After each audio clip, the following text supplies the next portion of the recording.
혹시 정부가 직접 암호화폐를 만들어서 그걸로 세금 낭비도 막고 심지어 그걸 가진 국민들은 돈까지 벌 수 있다면 어떨 것 같으세요? 정말 영화 같은 이야기죠. 그런데 실제로 이런 급진적인 아이디어가 있습니다. 바로 더피코인이라는 구상인데요. 오늘 이 놀라운 아이디어를 속속들이 한번 파헤쳐 보겠습니다. 이 구상의 시작은 말이죠. 바로 이 한 문장에서 비롯됩니다. 굉장히 도발적이죠. 어쩌면 우리가 세금이 어떻게 쓰이는지에 대해 가진 그 근본적인 불신을 이 한 문장이 정확하게 꿰뚫고 있는지도 모르겠습니다. 자, 그런데 여기서 관점을 확 바꿔보는 겁니다. 세금 낭비를 막는 게 그냥 착한 시민의 의무가 아니라 내 지갑을 두둑하게 만들어주는 직접적인 경제활동이 된다면요.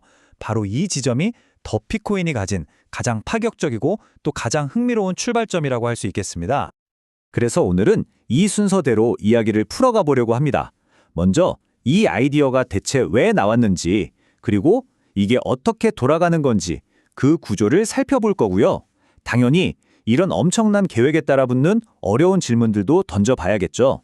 그리고 그 문제들을 어떻게 풀어나갈지, 마지막으로 이 구상이 그리는 큰 그림은 과연 무엇인지 함께 따라가 보시죠. 자, 그럼 첫 번째 섹션부터 시작해 볼까요? 도대체 왜 이렇게까지 야심찬 아이디어가 나오게 됐는지 그 배경부터 한번 살펴보겠습니다. 더피코인이 뭐냐? 아주 간단하게 말하면 정부가 직접 발행을 보증하는 암호화폐입니다.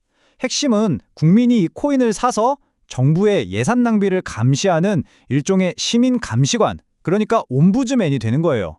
그리고 그 감시 활동의 성과를 이 코인의 가치 상승으로 직접 보상받게 되는 거죠. 바로 이 부분이 기존의 어떤 제도와도 완전히 다른 지점입니다. 그냥 막연하게 공익을 위해 참여해주세요 라고 호소하는 게 아니에요. 정부가 일을 잘해서 나라 살림이 좋아지면 내 코인 가격이 올라서 내 지갑이 두둑해진다는 아주 명확하고 강력한 경제적 동기를 시스템 안에 심어놓은 겁니다. 아이디어는 정말 기발한데 이게 진짜 돌아갈까? 하는 생각이 드시죠? 그럼 이 시스템이 구체적으로 어떻게 작동하도록 설계됐는지 그 메커니즘을 한번 뜯어보겠습니다. 기존에 있던 국민신문고랑 비교해 보면 그 차이가 확 드러나는데요. 국민신문고가 그냥 누구나 참여하는 민원 창구라면 더피코인은 이 코인을 직접 구매한 옴부즈맨들만 참여할 수 있는 일종의 주주총회 같은 거죠. 그리고 가장 결정적인 차이. 보상이 단순한 포상금 수준이 아니라 코인 가치가 오르면서 내 자산 자체가 불어나는 구조라는 겁니다. 단순 신고를 넘어서 아예 하나의 금융 시스템을 만들겠다는 거예요. 작동 방식은 아주 간단한 4단계짜리 선순환 구조입니다. 먼저 시민이 코인을 사서 옴부즈맨, 즉 감시자가 되고요. 세금 낭비를 감시하고 신고해서 실제로 국고 손실을 막아냅니다. 그럼 그 성과가 코인 가치에 반영돼서 가격이 오르고요. 결국 코인을 가진 시민의 자산이 늘어나는 구조. 아주 직관적이죠? 여기서 진짜 중요한 게 있는데요. 코인 가격이 그냥 아무렇게나 오르내리는 게 아니라는 겁니다. 이 코인의 가치는 공무원들이 얼마나 청렴한지, 1인당 GDP는 얼마나 되는지, 정부가 얼마나 효율적으로 일하는지 같은 총 12개의 객관적인 국가 지표와 직접 연동되도록 설계됐습니다. 그러니까 한마디로 나라가 잘 되면 내 코인 가격도 덩달아 오르는 그런 구조인 셈이죠. 자, 그런데 이렇게 그림이 크면 당연히 넘어야 할 산도 많겠죠? 지금부터는 이 거대한 계획이 마주한 정말 만만치 않은 질문들을 한번 들여다보겠습니다. 이 숫자 한번 보세요. 60조 원. 이 제안서가 예상하는 연간 자금의 규모입니다. 정말 어마어마하죠. 이 숫자는 이 프로젝트가 얼마나 야심찬지를 보여주는 동시에 만약에 이게 잘못되면 그 금융 리스크가 얼마나 클지도 함께 보여주고 있습니다. 이 거대한 계획이 마주한 문제들은 크게 세 가지로 정리할 수 있습니다. 첫째, 법적으로 이 코인을 대체 뭐라고 불러야 하는가? 둘째, 이 시스템의 금융 안정성을 어떻게 담보할 것인가? 그리고 마지막으로 정부가 이 시스템을 스스로 속이지 않을 거라고 우리가 어떻게 믿을 수 있는가? 이 세 가지가 핵심 난관입니다. 법적 지위 문제가 정말 골치 아픈데요.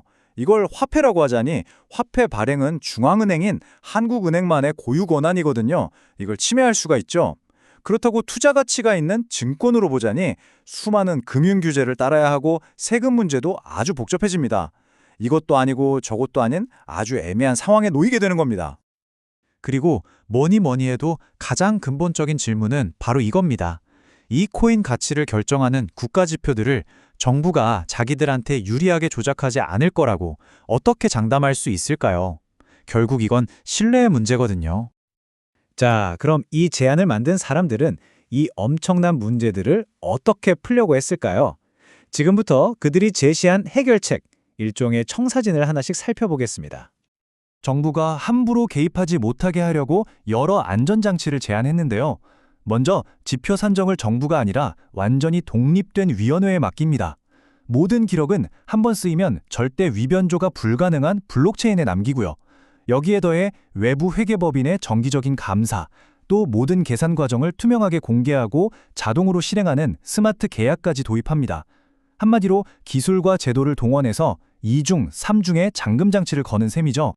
아까 말씀드린 그 애매한 법적 지위 문제, 이건 어떻게 해결할까요? 해법은 아주 과감합니다. 기존 법에 이걸 억지로 끼워 맞추는 게 아니라 아예 더피코인만을 위한 특별법을 만들어서 이 문제를 정면 돌파하자는 거죠. 시민들이 혹시 내 원금 날리는 거 아냐? 하고 걱정할 수 있잖아요. 그걸 막기 위한 장치도 있습니다. 바로 안정화 기금이라는 건데요. 정부가 코인의 최저 가격, 그러니까 처음 발행가인 1,000원은 무슨 일이 있어도 보장해 준다는 겁니다. 그 돈은 어디서 나오냐고요? 부패 범죄자들에게서 환수한 돈이나 쓰고 남은 정부 예산을 활용해서 이 기금을 채운다는 구체적인 계획까지 나와 있습니다.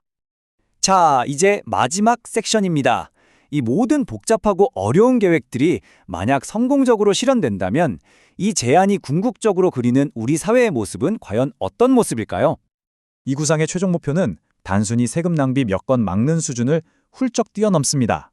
정부가 얼마나 일을 잘하는지가 실시간으로 우리 국민 개개인의 자산에 직접적인 영향을 미치도록 만드는 것.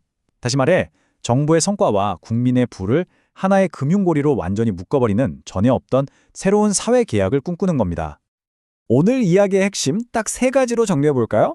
첫째, 시민의 감시가 곧 나의 경제적 이익으로 돌아오는 새로운 시스템. 둘째, 정부의 투명성을 지금과는 비교도 안 될 수준으로 끌어올릴 수 있는 강력한 도구가 될 수 있다는 가능성.